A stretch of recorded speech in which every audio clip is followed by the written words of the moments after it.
welcome to Let Me Know How It Is, a pop culture podcast about animation, TV, movies, comics, and all things geek. Today, we're talking animation creator wishlist. I'm Zach Slater. And I'm Clifton. So, this one's pretty much just like the comic book creator wishlist that we did a couple of weeks back. We're just looking at some of our favorite creators of animation and picking out a property that we would like to see them work on. This idea kind of came to me a little different for me on this side. That I'm not so much thinking writer centric for this. I don't know about you, Clifton. Right. I thought I approached this one a lot more from a designer aspect. Yeah, design right? And style, yeah. And the visuals things, that's really kind of what I'm itching to see, like this designer on this project and on that project. But it kind of I got the idea from this when last year Cartoon Network put out an anime intro to Craig of the Creek. Okay, yeah. Which was really, really cool. I remember seeing that one, yeah. And that just sort of got me going, oh man, that'd be kind of neat to have different styles of all these other shows and properties and stuff like that. So right. We're keeping it kind of loose. Right. And it is just the two of us today. It is just the two of us. That's right. 2 episodes ago, there were 4 of us with the guest of Vahan. Last episode, there were 3 of us.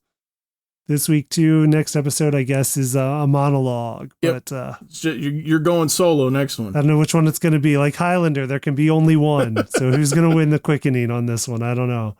But be ready. So let me kick it off. So I'm going to go with...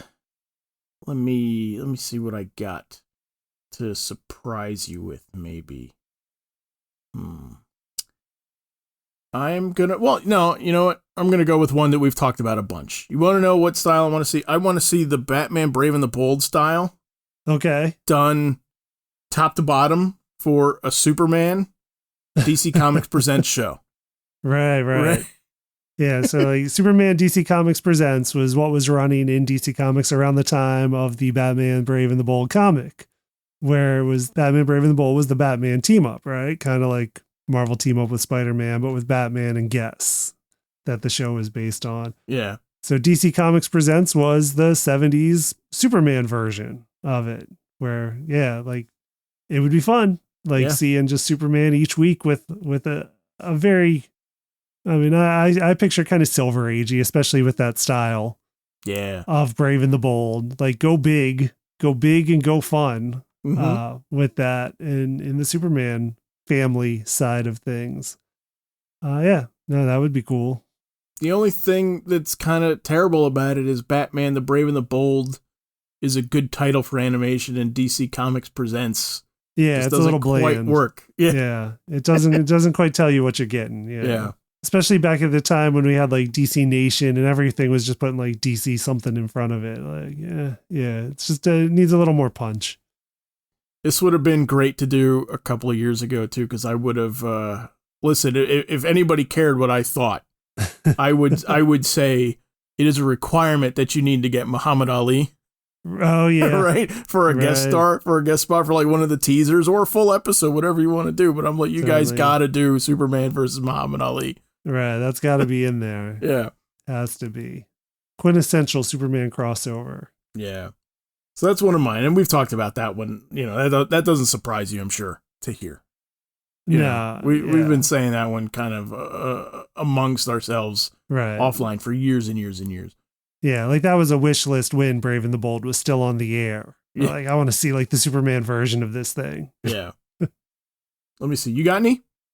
I got... again, it's kind of like your Craig of the Creek thing, where you just saw it in a different style, and we're and it opened your eyes up to being it would be fun to see this thing I thought was like this, but in that style. And it's something similar. Is I'm a big fan of Titmouse, and that's I'll bring up Titmouse Animation Studio a lot, probably through this. Because they are very versatile at a lot of different styles. They produce Venture Brothers. They produce, a ton of stuff that I'll bring up. What was it? They produced Venture Brothers also, I think, when the show was at its most gorgeous. Yeah, the latter seasons. Yeah. They picked it up from somewhere else. I forget who did it originally. I can't remember the studio. But yeah, they picked it up in the latter seasons, and it only got better looking when Titmouse had it. and the thing I was a fan of is their shorts they did for Disney Channel a few years ago that were the Star Wars Galaxies of Adventure or Galaxy of Adventure. Oh, yeah. That were Titmouse Studio produced. These things are gorgeous. They just took like famous known scenes from Star Wars and rendered them in a different, like an animated style, but like a stylized animated style. And it wasn't quite like, it's not anime because it's not that, but it's got, you know, like taste of like Samurai Jack type, like color theory, color palettes. And they were just so good. Like I love those Star Wars Galaxy of Adventure.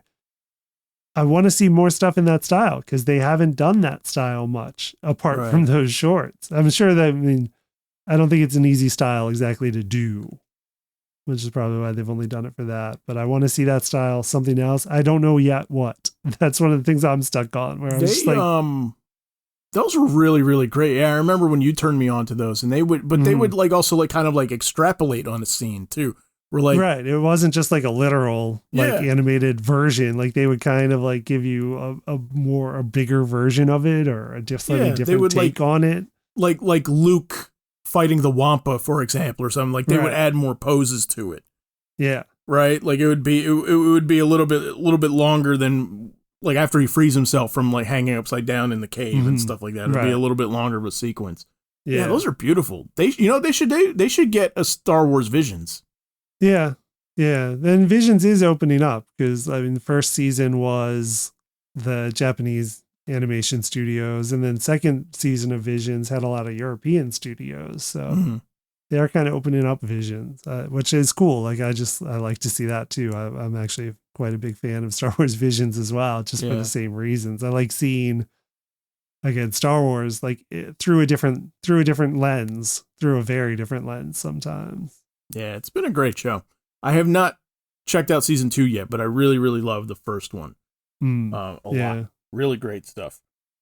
I think, let me see here. He's kind of tricky to bring up because I think he himself kind of has different styles, but Phil Barassa, who a lot of people would know as like the Young Justice designer. Right. But I'm going to go with more of his, it's a subtle variation, but more of like his like DC animated movies.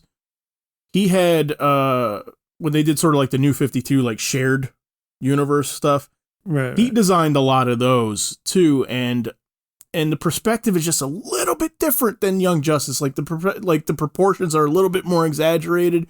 It's a little bit more of like an anime sensibility, like just slightly, ever so slightly, with like some of the way the faces are drawn and everything. So I would like to see that movie style done with like Transformers Generation 1. Okay. I don't know why. Also, because I just think like drawing like all the military guys would just look kind of like big and scary, like the way that he drew like Batman and Superman there. But I have a feeling that like him drawing like Megatron would look really cool. Yeah. No, I'm trying to picture it. I'm starting to picture because I haven't seen like too many robot-ish characters from him, but like there's certainly some in Young Justice. We get Cyborg, but no, Megatron would be a good one. Yeah, like because his characters have like angles to them. Even like his people characters have like angles to them. Like they work the angle. He works the angles in the line work really well on that. Yeah, that would be fun to see. I'd like to see his Transformers. Be something different for sure. No, that would be my requirement. It's got to be Generation 1 when the robots looked sleek, right, and not like Michael Bay. Like, not him drawing like the scrap metal heaps. Yeah, yeah, exactly. Like something kind of minimal. Yeah, minimal line work. Yeah, I can't imagine what it would be like to have to animate the Michael Bay style. So I got him for that, but I also have. So a lot of mine are kind of geared towards like what's the opposite of what the show looked like initially, right? And so I got a Turtles one now, right? Okay. Now we've got a lot of versions of Turtles out, right? Okay. We got the 80s version, and then we got the CGI version, and then the newer one, not the movie, but the Rise of Teenage Mutant Ninja Turtles on Nickelodeon, which was like really like thick line animation. Yeah, very style. Cartoony. Yeah. Very cartoony, bombastic action. No, I mean that was the difference, but it had kind of like a not quite like so sketchy looking, but almost like a Powerpuff and a Dexter feel to like that late 90s, early 2000s like Cartoon Network style. Really, really thick line. So I'm thinking like, so what's a style of animation that we haven't gotten with Turtles? And my feeling is now I would like to see it done sort of like with the Voltron Legendary Defender style. Okay. Right?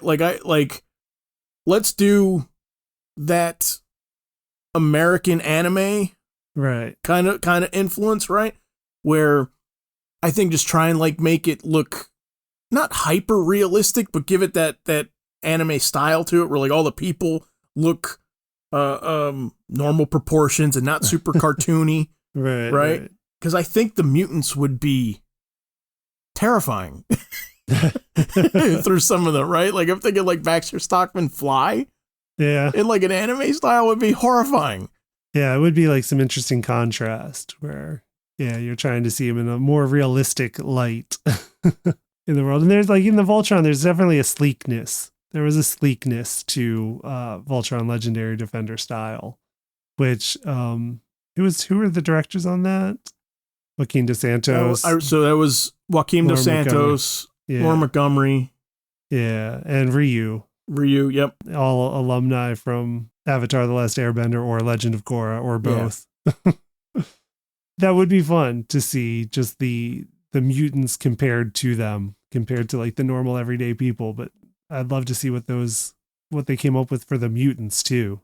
Like especially after seeing Mutant Mayhem and be like, oh yeah, like you can throw anything in there. Yeah, and I want to see the environment too and everything, because that's what I like. I mean, like those guys all worked on, like you said, like Legend of Korra and everything, but it's not really that style either. Like they kind of punched it up, even more anime influence, right? Because I mean, that's what the Voltron original was. Source material, right? Yeah, the original source material was anime. Yep. Yeah, and that's I think about that show a lot from a story perspective, because I was like, I was so not ready to enjoy Voltron as much as I did, but as much as I think story wise and stuff like that, which I mean, it is really, really good, like top to bottom. It's a beautiful looking show. It's a really, really cool show. Mm-hmm. Yeah, it's only on a few years ago, and like it had following, but I feel like it was kind of forgotten. Yeah. I don't know. There's just so much. I think everything gets kind of forgotten fast, unfortunately, these days. You got any others? Again, it's just people I want to see work on stuff. And I don't actually have in mind what I want them to work on. Because going from, like I mentioned Titmouse before, like their gorgeous work on the Star Wars Galaxy of Adventures, one of my favorite shows, it was one of my favorite animated shows from, I guess, 2010 to 2012, was Motor City. Yeah. Also produced by Titmouse. That one was created by Titmouse's CEO, Chris Pranowski, or Chris P, as he goes by. But one of the lead designers originally in development was Robert Valley, who has been Oscar-nominated animator for animated short Parasiter and Cigarettes a few years back, but is a designer who goes back a while in the business now. And one of the things that first brought him to my attention was besides Motor City, was the DC Nation short for Wonder Woman, the series of like 3 shorts that he did. Yeah. Which were like, I mean, they're so hard to explain what they are. You can find them on YouTube, I hope still. I hope they're still on YouTube in high definition still, unless, Warner Brothers has taken even more stuff down that we don't know about. Right. Which is always possible. It is always. We'll put them up if we find them. Yeah, we'll try to find them. They were the DC Nation Wonder Woman shorts, where it's like a 70s car chase with Wonder Woman in a convertible and like Giganta and on a beach. It's hard to explain, but it's gorgeous. Yeah. Several minutes. It's very blocky, I remember. And like really moody. Yeah. And his very angular designs, very tall, skinny character designs. That's his style. because the one thing like Motor City, you can kind of see it, but that went through a lot of different filters. Not just his style, but the one where you do see it more is Tron Uprising. Those characters do look like his style. But like, I love his stuff. I love Robert Valley stuff. And what's funny is at least a few years ago, he was still animating entirely in Adobe Photoshop. Jeez, that's nuts. Which, yeah, like anybody who knows anything about Photoshop is probably thinking like, how? Right. And it's a valid question. And he said like everyone, he's older. He's been in the business a while and that's how he's been doing it.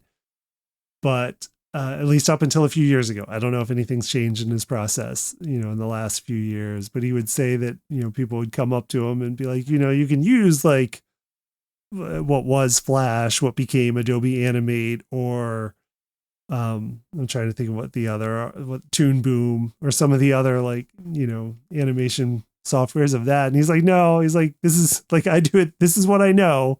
This is what I'm doing. I'm not learning anything new. Right. And then we'll show you like the most arcane way to animate anything ever in Photoshop. Because I did watch some like tutorials that he's done. It's crazy. I can't believe like everything he's done in it. It's insane.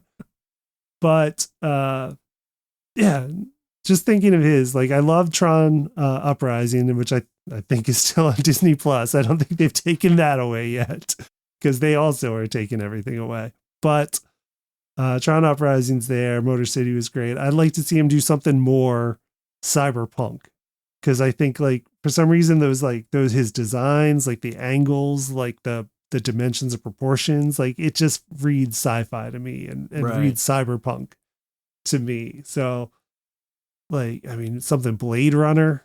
Yeah. World of Blade Runner would be awesome. That would be really cool. But yeah, just pretty much anything cyberpunk I'd love to see through his lens, through his pencil. Yeah, he would fit Blade Runner like a glove. He really would. Yeah. Yeah. Any William Gibson adaptation, I don't know. Anything cyberpunk.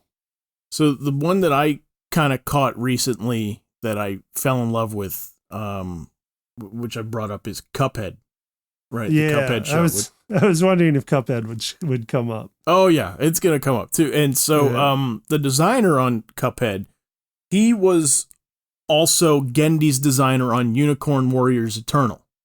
Okay. Right? Yeah. Which I mean, yeah, I think we talked about that a little in our Unicorn Warriors Eternal episode, but you can kind of see it. Yeah. Yeah. You can just kind of see it a little. Steven DeStefano, who he's worked with Gendy in the past, but I think Unicorn was his first time as lead designer. Mm-hmm. Right. And we talked about it like in our Unicorn review that there's something kind of like old timey about it. Right. Like old school about it. And then if you watch Cuphead, it's like it's even more done. I mean, like that's intentionally made like to look like a late 30s, early 40s cartoon. And they succeed. Right.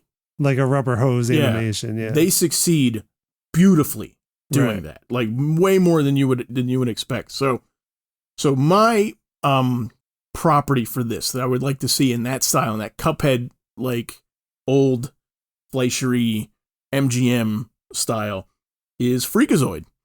Right? Let's go ahead and just turn Freakazoid into a that style character. Right. Right? Like take Freakazoid like through Animaniacs and further beyond them into like 30s animation, right? Yeah, exactly. I don't quite know what to do with the story with it. Like I'm inclined to just say, let's just like keep the origin exactly the same. Just make it look like it's in the 30s. Get sucked into the internet, but it's through like the old like phone that you hold up in two pieces. Yeah, exactly. Or you could do it a period. That's right. Or he gets sucked into the radio. Yeah. And it's Freakazoid as the shadow. Right. Right. Yeah. That's my look. Yeah. I thought that would be really, really cool. I've still not watched much of Cuphead, but I mean, the video game was mind blowing at the time it came out. And that's the thing, like it was such an achievement on its own that I'm happy that the animation was able to like live up to it. Cause the video game is all like rubber hose animation and looks, I mean, so good and came out of nowhere. No one was expecting anything like that in a video game whenever it came out.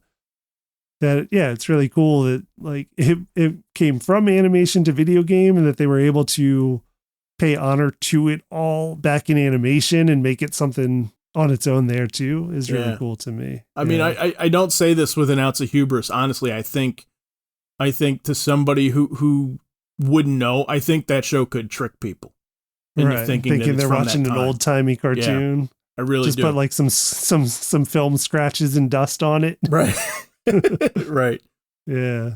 They'll think they're watching a Nickelodeon on the boardwalk. So, and the other one that I had, going back to Phil Barassa now, this is the one that I would like Phil Barassa in the Young Justice style. Okay. Right? And this one I want Batman Beyond.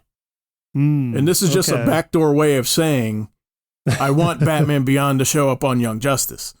Yeah, I can't believe we never gotten it. Right? Can't believe it's one we, I think, predicted decades ago when that show started, because it's been more than a decade now. Yeah. Young Justice started. Yeah. When we made a list of like all the teen heroes, you and I one night watching, because we were like, who's going to show up on it? And so we made a list of like all eligible teen heroes. And I thought we were getting close to it at one point, like in season 2, because if you remember, like in season 2, there's all that stuff with Impulse, right? Where he's coming, and they adjusted his story where Impulse isn't from quite so far in the future that he is in the comics. In the show, he's only from like 40 years in the future. Right. And I remember, and we were like speculating, that's like Batman Beyond time. Right. Right? Like, you could get like a Justice League Beyond going, or like a Young Justice Beyond going. Yeah. So, I mean, but you would kill to see that too, I'm sure, right? Oh, yeah. Royal Flush Gang in that style, right? Right.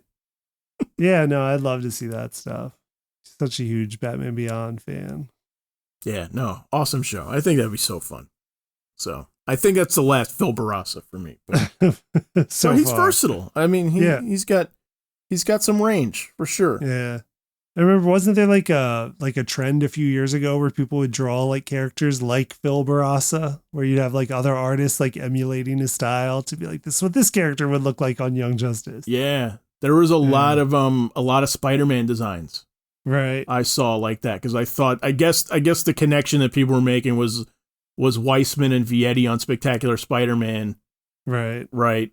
Or Weissman on Spectacular Spider-Man, not Vietti, but right. Phil Barassa and Weissman on Young Justice, and they were like, "Oh, wouldn't it be cool if he worked on that show?" Right. I guess that's what I assume it is in my head. Yeah. But I love the look of Spectacular Spider-Man. Cheeks is the best. I love Cheeks. Yeah. What show you got for Cheeks? Sean Galloway. I have Johnny Quest. Oh, that would be good. For Sean Galloway.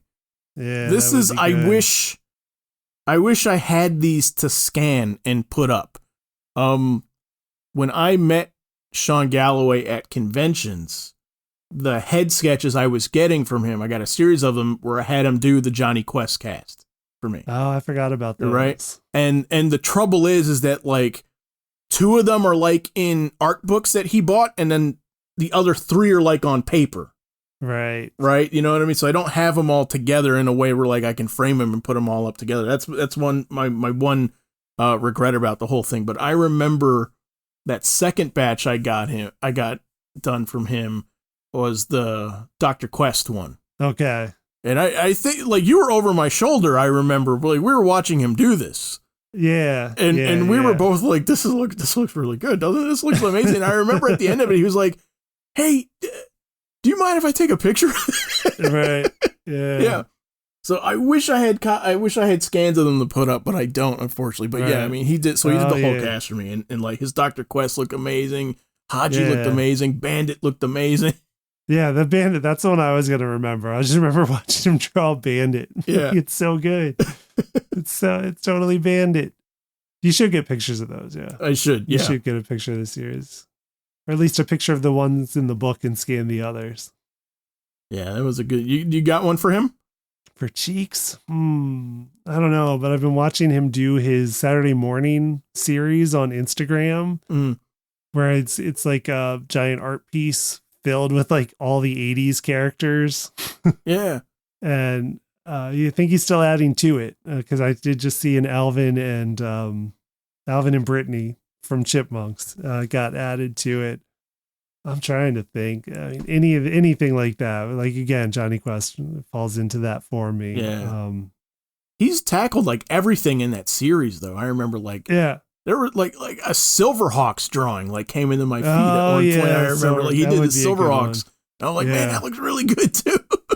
Yeah, it would certainly take his Silverhawks because again, that's a franchise I can't believe hasn't ever resurfaced that I know of, unless I completely missed it. Right.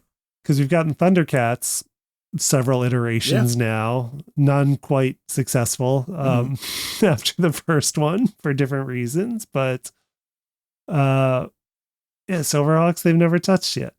I'd like to see that. I'd like to see a Silverhawks. He did in that piece, he did a Rubik's The Amazing Cube.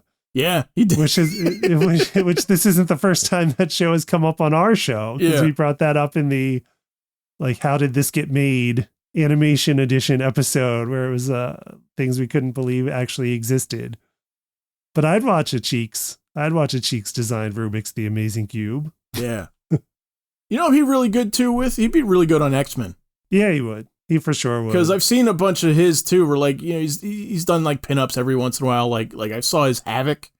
Right. His Havoc looked amazing. And like, so every once in a while you kind of catch glimpses of I would just want to see him do like the whole team. Yeah. You know? A few years ago, this is going back maybe 5-6 years. I can't remember exactly, maybe a little more, but there was the Disney Infinity, like collectible figure series. It was like a interactive game where you'd get figures that would get you stuff in a video game world. And so you'd buy like these figures to unlock this stuff in this game, like digital game. It was kind of like Nintendo Amiibos, I guess, but for Disney. And there were a bunch that were coming out for Marvel characters like Hulk, Hawkeye, Cap. Mm-hmm. And I kept looking at these figures being like, man, this reminds me of something. Is this Cheeks? Like, this looks like Cheeks. Mm-hmm. Not entirely, because they would go through like multiple, like they'd have to stay on brand more so than any, single artist. But like, there was just enough that I was like, this body is Cheeks. Like, this is a Cheeks proportioned design. Yeah.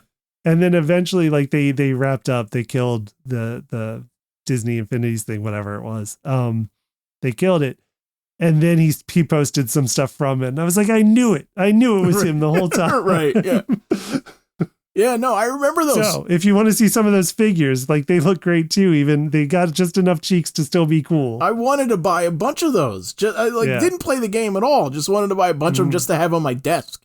Right. No, they're great looking figures. Yeah. And he was a designer. So I'd imagine like an X-Men in a similar design to that, just through completely his own filter. Yeah. His own lens, his own pencil. It would be awesome. Let me see. So I think I'm a little ahead of you on this one now, but you told me about the show Kipo. Yeah, you are ahead of me now. I fell behind. Kipo on Netflix, which I love.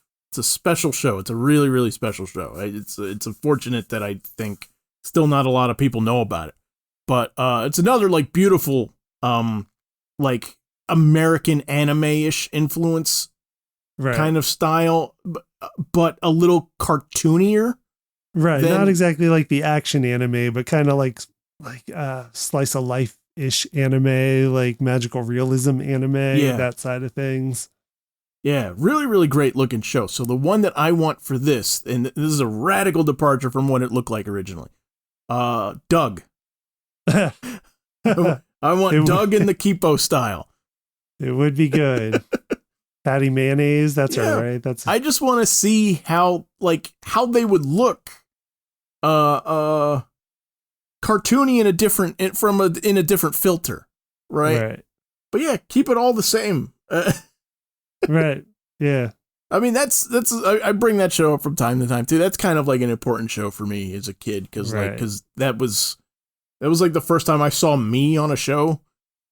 Before I was like, oh, like he's all into the same stuff I'm into. Like he's into superheroes and he likes, James Bond and and he was like neurotically insecure about things. And did you two also always wear a sweater vest with khaki shorts? I did all the time. And but yeah, no, that's another one too that I wish I am watching the Disney ones for the first time. You know, because they picked it up after Nickelodeon did it for 4 seasons. So I'm watching that on Disney Plus. Right. While I can, before that gets pulled down. While it's there. Yeah. No, that would be a fun one too. And music. So like just, you know, in the overall like scope of Kipo production, not just visual style, the sound is as important to me in Kipo as visuals. I think it just marries like the music, the sound, the characters, the backgrounds, everything about it. Is music big in Doug? I cannot remember. It is, but like in a different way. Okay. So the thing about Doug, it's almost like Ferris Bueller in a way, where like it's not a whole lot of actual music. It's a lot of like, you know, if you remember the theme song was like do do do do do, right? It's just like that. Yeah. It's a lot of riffs, a lot of musical riffs. Yeah, it's a lot of like a guy on a mic going like chicka-pa-pa, like you know, like mixed in with the actual music there. So I again, like, how do you do that? Because I agree with you, Kipo's music is like really incredible, really like a standout. I mean, you know, for our cartoon junkies out there, it's like I put it like just below the Phineas and Ferb music people, you know? Right. Yeah. But yeah, it's incredible. Yeah, I think that'd be a fun one. And then the other one for me too, we gotta have Bruce Timm on the list. Right. And my Bruce Timm, is I just like, I want him to do Marvel. Yeah. Yeah. Right. I've seen him do the DC universe like in its entirety, practically. With I mean, really with the few exceptions of a couple of characters. But, you know, I mean, you can find his Marvel drawings out there from time to time, right? You can find like, you know, like it's Thor and Daredevil and, you know, Fantastic Four especially and stuff like that. And it's beautiful. It's awesome. And so that's what I would like to do. I mean, if I can't have him do his own show, his own original idea, I'm like, Disney, snatch him up. Like, let him do some Marvel stuff for once, you know? Right. Yeah, it's crazy that like all the Marvel stuff we've seen, because he's drawn a lot, especially like, you know, the Silver Age stuff that influenced him initially. Big Jack Kirby fan, so you'll see a lot of Jack Kirby tributes in his stuff.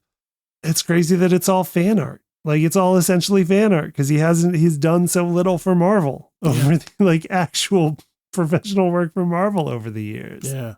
And like, he clearly loves Marvel. Like he's a Jack Kirby guy. Mm-hmm. Yeah. It's really quite startling to me that it's like, how's it not been done at this point? You know, I understand like he's been like busy making movies for all this time and everything, but I mean, he, you know, he started to slow down a little bit. Yeah. You know, and he's not quite producing like all of these movies back to back like he was. And so it's, you know, it seems to me like he could probably be lured away. I don't know, but you know, I got to assume that like that he would get jazzed about that. Yeah. Or he should do a reboot of Cadillacs and Dinosaurs. You got which I wanted to bring up because nobody ever talks about Cadillacs. Nobody and ever Dinosaurs. does. No. What was it? I think it was a comic. I think it was the comic. I think that Cadillacs and Dinosaurs is the animated adaptation of the like, you know, 80s, 90s indie comic Xenozoic Tales, if I remember right. I will have to like fact check myself on this. I don't remember much about it. I just remember it was like, you know, people in cars chasing dinosaurs, and I loved it. Mm-hmm. But it was an animated series, I think in like the 90s. Okay. Right? Did you ever watch it? I feel like it was on Fox, and that was like that was like your proving ground. Like that was your home turf. That was, for animation. Fox was my stomping ground for a while. Oh, I shouldn't say that, but Fox Kids in the 90s, the animation block. Right.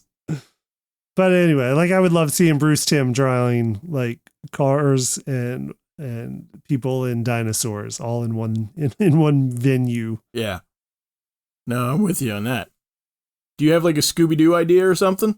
Like who should like in it? Yeah, because I know you love Scooby-Doo. I know you have an opinion about this because it's been the attempts to make the show look different Mm-hmm. I think are kind of interesting experiments, and, Right. and, you know, not many of them last too long. Yeah, like people really liked. What was the last one where it looked like Family Guy? Oh, What was that one? was that Be Cool Scooby Doo? No, I feel like that was an earlier one. Was that the Kids WB one that I'm thinking about? Maybe it was. Maybe it was Be Cool. I can't remember. Scooby's eternal. There's been so many iterations. But yeah, whatever the most recent one was, where they looked like Family Guy characters. Like, I wasn't too into that one. Like, I was kind of put off from the style, where I was like, yeah, it's just a little too far for me. But I hear it was good story wise. I hear like character wise, it was good. I just never was able to get into it. So that was an example of the style being a little too far, a little off for me. That was Be Cool Scooby Doo. That was Be Cool. Yeah. Okay. What was the old Kids WB one then? With like the ska, like, like theme song. Yeah, and but that's the other one I'm thinking about too. That was another like kind of like radical change.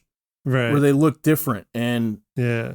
And I could picture it. It's the one that I never commit to memory. Yeah. Like what it's actually called. Shaggy and Scooby-Doo Get a Clue. That's it. Okay, Yeah. that's that one. Yeah. Those didn't do it for me. We love Mysteries Incorporated, obviously. We've talked about it a ton, and that style is great. So, like, that's where it got kind of darker, it got moodier with the rim lighting and like the color cues and everything. Yeah. A little more angular too. Like traditional look. Like they didn't change the style of them at all. Mm-hmm. But they just sort of like kind of like redrew it a little more angular and right. contrasted with Scooby-Doo and Guess Who, which is another like really, really beautiful looking one, I think. But that one was a lot more traditional looking. Right. Yeah. Yeah, that for sure is. Throwing back to the old Scooby movies with guest stars. They tried to keep it a little simpler, I think, for that one. So far, like Mystery Incorporated might be the most kind of daring, I'd say, because I think even though like the Be Cool, I feel like was a safer choice at the time. Right. Than Mystery Incorporated was at its time. Because I remember like the first time I saw Mystery Incorporated, and I was like, what is going on here? Like, why does this look so good? Right. Why does this look amazing? I'm trying to think of like a style that might be fun again, just temporarily, or for like one of the movies, because they make like 3 movies a year. Right. I want to see like Scooby and Hellboy in Mike Mignola's style.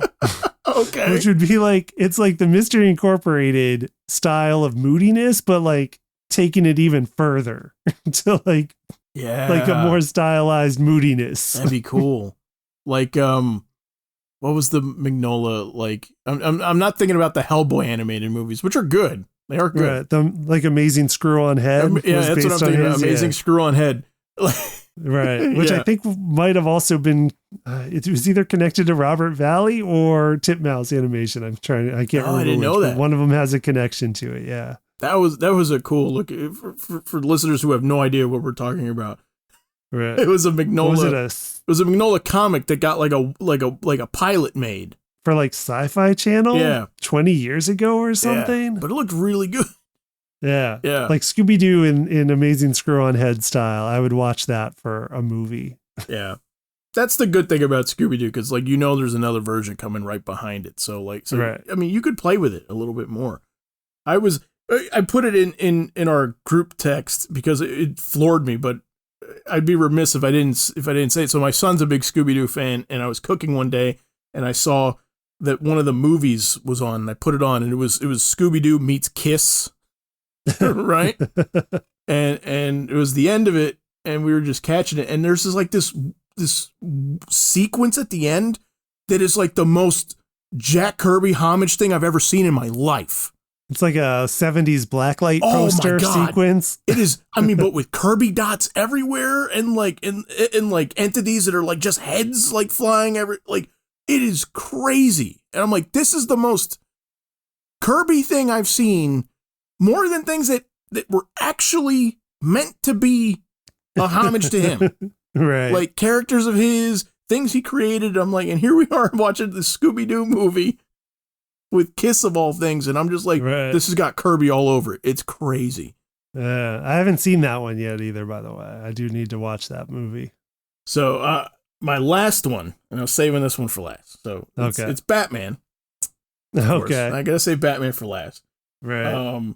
So this is the style I want for this one. I want a Batman cartoon that looks like Symbiotic Titan. Okay. Right? That Paul Rudish design aesthetic with Kevin Dart and Joseph Holt backgrounds and stuff like that. I mean, like, it is... Symbiotic Titan was, like, one of my favorite cartoons of all time, and really, really a shame that it only went, like, 20 episodes. And I know you saw it because because we watched it at my house.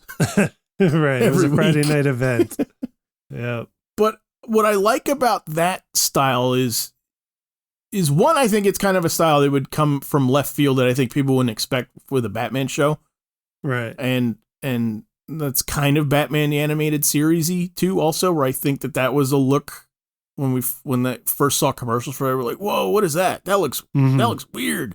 Right? That looks so different. Right. And so I think that'd be kind of cool that you can kind of surprise people in that sense. But the thing with that Symbiotic Titan style was it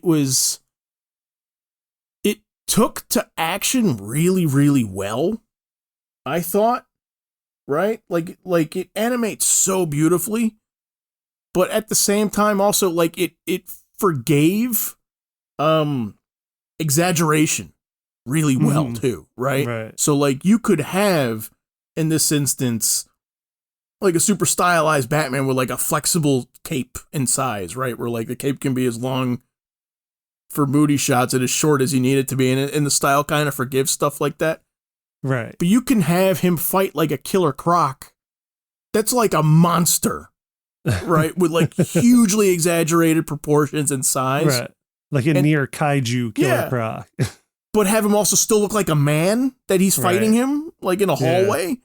Right. And that's sort of like, because you would see that in Symbiotic Titan with like the jocks sometimes, where like the jocks look like they would be 8 feet tall. Right? Yeah, in some cases. I stunned you. No, I mean, I wasn't expecting that one. I'm picturing it, though. I'm picturing it. Yeah, I mean, it would be fun because, like, it's kind of like Samurai Jack's done that too, where it's just like the perspective changes to whatever it needs to be to feel the mood for a scene, and and you can do that. Like Symbiotic Titan can do that despite still being an action show. Was really cool, and it got like, I mean, that style still worked for mood because there's some like scary, creepy episodes of Symbiotic Titan, like 2 in a row, kind of. Yeah. The one out in the woods with the monster in the woods, and then the one like the high school invasion one, which is kind of like both around Halloween time, I think, that year. Yeah. Oh, that Halloween, that invasion episode is so good. Yeah. It's so good. No, that would be cool. Like I'd love to see their Gotham kind of in that world. Yeah. I want Kevin Dart and Joseph Holt to do Gotham so bad. And I guess maybe an added layer to put on this is you brought it up that Mystery Incorporated color scripting on it, sort of like their sense of lighting and mood. Yeah. Like all of that together, I think, it'd be such a cool Batman show, I think. But yeah. All right, so that's it for animation creator wish list. If you like the show, you could check out all of our episodes on letmeknowhowitis.com. Just please, however you find us, don't forget to like, subscribe, and leave us a review. As always, we'll post links and examples to everything we talk about on letmeknowhowitis.com. Please remember to like us and follow us on social media. Finally, if you want to suggest a topic, let us know in the comments on whatever Twitter is called now, handle LMKHII, or email us at info@letmeknowhowitis.com. All right, we will see you in 2 weeks.